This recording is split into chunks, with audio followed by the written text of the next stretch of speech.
শক্তি বাড়াচ্ছে ঘূর্ণিঝড় মন্থা। আজই অন্ধ্র উপকূলে আছড়ে পড়বে ঘূর্ণিঝড় মন্থা। ল্যান্ডফলের সময় সর্বোচ্চ গতিবেগ হতে পারে ঘন্টায় 110 কিলোমিটার। ঘূর্ণিঝড়ের সরাসরি প্রভাব বাংলায় পড়বে না, তবে মন্থার প্রভাবে দক্ষিণবঙ্গ এবং উত্তরবঙ্গে বৃষ্টির সতর্কতা। 28 থেকে 31 অক্টোবর অর্থাৎ আজ থেকেই কিন্তু দক্ষিণবঙ্গে বৃষ্টির পূর্বাভাস। কলকাতাতেও রয়েছে বজ্রবিদ্যুৎ সহ বৃষ্টি ও দমকা হাওয়ার পূর্বাভাস। 29 থেকে 31 অক্টোবর পর্যন্ত উত্তরবঙ্গে বজ্রবিদ্যুৎ সহ বৃষ্টি। দুর্যোগ মোকাবিলায় প্রশাসনের একাধিক পদক্ষেপ। মৎস্যজীবীদের ইতিমধ্যেই সতর্ক করা হচ্ছে, লাগাতার চলছে মাইকিং। 28 থেকে 30 অক্টোবর পর্যন্ত মৎস্যজীবীদের সমুদ্রে যেতে নিষেধাজ্ঞা। সৈকতগুলিতে পর্যটকদের সমুদ্র স্থানে ইতিমধ্যেই জারি করা হয়েছে নিষেধাজ্ঞা। উপকূলবর্তী এলাকায় ব্লক, মহকুমা ও জেলা স্তরে কন্ট্রোল রুম। আর এই মুহূর্তে বসিরহাট থেকে সরাসরি রয়েছেন প্রতিনিধি সঞ্জিত চক্রবর্তী। সঞ্জিত, মন্থার প্রভাব সরাসরি দক্ষিণবঙ্গে না পড়লেও তার জেরে কিন্তু বৃষ্টির সম্ভাবনা রয়েছে। এখন ঠিক কি পরিস্থিতি?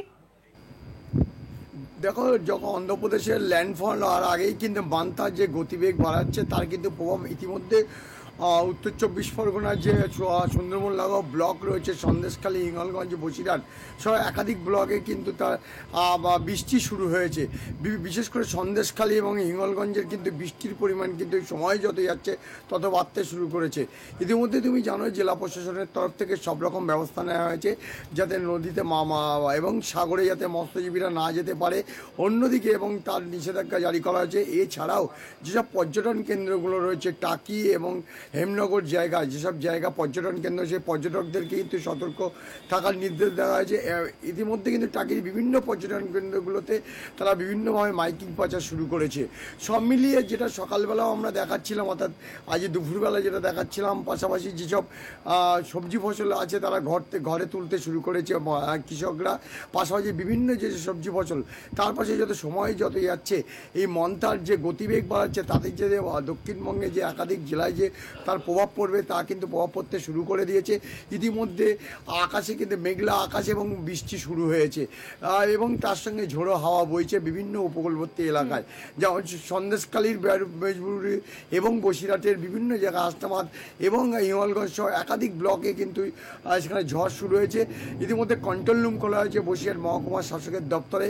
বিভিন্ন দপ্তরকে, অর্থাৎ বিশেষ করে সেচ দপ্তর, বিদ্যুৎ দপ্তর এবং স্বাস্থ্য দপ্তরকে তাদের ছুটি যেমন বাতিল করা হয়েছে, অন্যদিকে বিভিন্ন কর্মীদের তাদের কিন্তু সতর্ক থাকার নির্দেশ দেওয়া হয়েছে।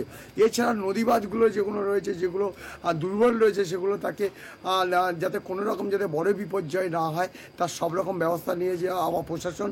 ইতিমধ্যে কিন্তু মন্থার প্রভাব পড়তে শুরু করেছে উপকূলবর্তী এলাকাতে, বিশেষ করে সেখানে সতর্কতা জারি করা হয়েছে। সব মিলিয়ে সময় যত যাবে, অর্থাৎ মন্থার গতিবেগ যত ল্যান্ডফল হওয়ার পরে গতিবেগ যত বাড়ছে, তত কিন্তু উপকূল এলাকায় আবহাওয়া দপ্তর বিশেষ করে সেখানে ঝড় বৃষ্টি শুরু হয়েছে এবং সে গতিবেগ কিন্তু আস্তে আস্তে বাড়তে শুরু করেছে। শুভাঙ্গী, অনেক ধন্যবাদ সঞ্জিত। বসিরহাট থেকে সরাসরি ছিলেন প্রতিনিধি সঞ্জিত চক্রবর্তী। বসিরহাটের ছবি আপনাদের দেখালাম, আর এবার সরাসরি আপনাদের নিয়ে চলে যাব নামখানাতে। নামখানাতে ঠিক কি পরিস্থিতি সেই ছবি তুলে ধরবেন আমাদের প্রতিনিধি কোয়েল মন্ডল। কোয়েল, আমরা জানি যে ঘূর্ণিঝড় মন্থা তার গতিবেগ বাড়ছে আর রাত্রের মধ্যেই আছড়ে পড়তে চলেছে অন্ধ্রপ্রদেশের উপকূলে, কিন্তু বাংলায় সরাসরি প্রভাব না পড়লেও বৃষ্টিপাত চলবে, আলিপুর আবহাওয়া দপ্তর স্পষ্টত জানিয়ে দিয়েছে। নামখানার ঠিক কি পরিস্থিতি? বৃষ্টি কি সেখানে শুরু হয়েছে? প্রশাসনিক তৎপরতা কতটা তুঙ্গে সেখানে? একদমই শুভাঙ্গী, দেখো এই যে ঘূর্ণিঝড় যেটা কয়েকদিন ধরেই একেবারে চর্চার কেন্দ্রবিন্দুতে রয়েছে মান্থা, সেটি এই মুহূর্তে বঙ্গোপসাগরে আরো শক্তি বাড়িয়ে সুপার সাইক্লোনে পরিণত হচ্ছে এবং আজ রাতেই অন্ধ্রপ্রদেশের কাকিনাড়া অঞ্চলে আছড়ে পড়তে চলেছে। এই ঘূর্ণিঝড় মান্থা তার সরাসরি প্রভাব বাংলায় না পড়লেও বেশ খানিকটা প্রভাব পড়বে দক্ষিণবঙ্গের উপকূলবর্তী অংশ এবং উপকূল সংলগ্ন জেলাতে। সেখানে সকালের দিকে রোদঝলমলে আবহাওয়া থাকলেও বেলা গড়ানোর সাথে সাথে কিন্তু আকাশ জুড়ে দুর্যোগের ঘনঘটা দেখা দিয়েছে। এই মুহূর্তে আমি নামখানায় রয়েছি, ছবিটা দেখতে পাচ্ছ, কালো মেঘে ঢেকে গিয়েছে আকাশ এবং যেহেতু একেবারে হাতানিয়া দোয়ানিয়া নদীর পাড়ে আমি রয়েছি, সেখানে হাওয়ার দাপটও কিন্তু যথেষ্ট বেশি রয়েছে। এই দুর্যোগ মোকাবেলায় আগেভাগেই সব রকম ব্যবস্থা গ্রহণ করা হয়েছে প্রশাসনের তরফে। তবে এই মান্থাকে কেন্দ্র করে যেহেতু উত্তাল হয়ে উঠেছে নদী এবং সমুদ্র, সেক্ষেত্রে বিশেষত মৎস্যজীবীদের জন্য কিন্তু বিশেষ সতর্কতা জারি করা হয়েছে। আজ অর্থাৎ 28 অক্টোবর মঙ্গলবার থেকে আগামী 30 অক্টোবর পর্যন্ত মৎস্যজীবীদের গভীর সমুদ্রে যাওয়ার উপর সম্পূর্ণ নিষেধাজ্ঞা জারি করা হয়েছে। পুলিশ প্রশাসন এবং ব্লক প্রশাসনের তরফে লাগাতার জলপথ এবং স্থলপথে মাইক প্রচার করে মৎস্যজীবীদের সতর্ক করা হচ্ছে। অন্যদিকে বকখালি পর্যটন কেন্দ্র, গঙ্গাসাগর তীর্থ পর্যটন কেন্দ্র থেকে শুরু করে দীঘা, এই সমস্ত জায়গায় যে সমুদ্র সৈকত রয়েছে সেই সমুদ্র সৈকতেও কিন্তু নজরদারি কয়েক গুণ বাড়ানো হয়েছে। মাইক প্রচারের মাধ্যমে সিভিল ডিফেন্সের কর্মীরা বারে বারে পর্যটকদের সচেতন করছে আগামী 30 তারিখ পর্যন্ত যাতে কোনো পর্যটক সমুদ্র স্নানে না নামে। অন্যদিকে বিগত দিনের যে সমস্ত ঘূর্ণিঝড় হয়ে গিয়েছে বিশেষ করে দক্ষিণবঙ্গের এই সমস্ত উপকূলবর্তী এলাকায়, সেই ঘূর্ণিঝড়ের যে অভিজ্ঞতা সেই অভিজ্ঞতাকে কাজে লাগিয়ে এবারের ঘূর্ণিঝড় মান্থা মোকাবেলায় প্রশাসন কিন্তু যথেষ্ট তৎপর। ব্লক স্তর, মহকুমা স্তর, জেলা স্তরে কন্ট্রোল রুম খোলা হয়েছে। 24 ঘন্টা সেই কন্ট্রোল রুমের মাধ্যমে দুর্যোগের গতিবিধির উপর নজর রাখছে প্রশাসন। পাশাপাশি দুর্যোগ মোকাবেলার সঙ্গে যুক্ত দপ্তরের সমস্ত আধিকারিক এবং কর্মীদের ছুটি বাতিল করা হয়েছে।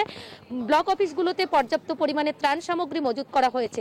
তবে দুর্যোগের কথা যখনই মাথায় আসে বা যে কোনো এই ধরনের বড় দুর্যোগের পূর্বাভাস যখন দেওয়া হয় তখনই সব থেকে বেশি চিন্তাগ্রস্ত হয়ে পড়ে, দুশ্চিন্তায় পড়ে যান উপকূলের বাসিন্দারা। কারণ তুমি জানো সুন্দরবনের উপকূলবর্তী অংশে সেখানে একাধিক জায়গায় নদী এবং সমুদ্র বাঁধের বেহাল অবস্থা। সেক্ষেত্রে জেলা প্রশাসনের তরফে এই সকল দুর্বল বাঁধের ওপর সেচ দপ্তরকে সবসময় নজর রাখার নির্দেশ দেওয়া হয়েছে। পাশাপাশি সেচ দপ্তর নজর রাখার পাশাপাশি একাধিক জায়গায় যুদ্ধকালীন তৎপরতায় বাঁধ মেরামতের কাজও চলছে। লাগাতার মাইক প্রচার চলছে। শুধুমাত্র মৎস্যজীবী নয়, উপকূলের বাসিন্দাদেরও মাইক প্রচারের মাধ্যমে সতর্ক করা হচ্ছে। পরিস্থিতি সেরকম খারাপ হলে প্রয়োজনীয় নথি গুছিয়ে যারা উপকূলের বাসিন্দা তারা যাতে নিরাপদ আশ্রয় নেয়। তবে এই মুহূর্তে কিন্তু একেবারে আকাশ জুড়ে কালো মেঘের ঘনঘটা হাওয়ার দাপট রয়েছে। কিছুক্ষণ আগে কয়েক পশলা বৃষ্টিও হয়েছে নামখানা, পাথর প্রতিমা, সাগর, গঙ্গাসাগর এই সমস্ত উপকূলবর্তী এলাকায়। আবহাওয়া দপ্তরের পূর্বাভাস অনুযায়ী আস্তে আস্তে কিন্তু আবহাওয়ার পরিবর্তন লক্ষ্য করা যাচ্ছে। আগামীকাল অর্থাৎ বুধবার এই যে বৃষ্টি সেই বৃষ্টি আরো বাড়বে বলে জানিয়েছে আলিপুর আবহাওয়া দপ্তর। সমগ্র পরিস্থিতির ওপর নজর রয়েছে প্রশাসনের। দুর্যোগ মোকাবেলায় যাবতীয় ব্যবস্থা গ্রহণ করা হয়েছে প্রশাসনের তরফে। শুভাঙ্গী, অনেক ধন্যবাদ কোয়েল। নামখানা থেকে সরাসরি ছিলেন প্রতিনিধি কোয়েল মণ্ডল।